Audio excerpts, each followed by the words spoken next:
Ora vi spiego come si fanno le palline. Il termine tecnico dovrebbe essere pirlare, che non viene da pirla ma forse da Pirlo, ma Pirlo non è un pizzaiolo, però è un grande calciatore. Bene ragazzi, allora pigliate Chexo che l'impasto e fate così, si chiamano maglie di rinforzo, no? Dopo che fate così a me piace callarlo banco fuerte e girarla bella. L'hanno fatto che ti fai i muscoli. Ho avuto che palestra, una volta che girassi bella pallina, no?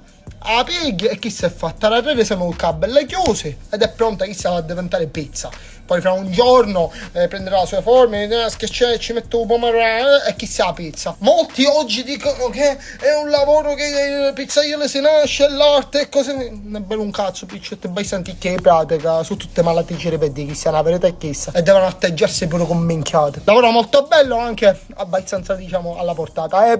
Ormai non lo puoi dire più che questo è un lavoro semplice, no? Si mettono i guanti quelli neri, poi tagliano l'urgenza una pizza, te la fanno pagare 20.000 euro. Oggi non si può dire più. Com'è Anto? Com'è? Può fare pure solo macchine. Solo macchine? Accanto imbastatrice, accanto spallenatori, chi quello che copre.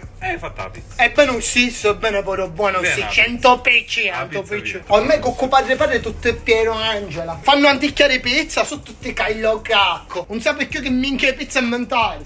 Ci mettono sopra un sacco di metti che do cacacina, chi marona, pizza fatta con la ibecocche, la tagliano che fai invece che la motosega con trattore. Non sanno più come te l'hanno abbinato. Ragazzi, è sempre lo stesso prodotto, cambia solo la narrativa. Da 800.000 anni sembra la stessa cosa. Ma va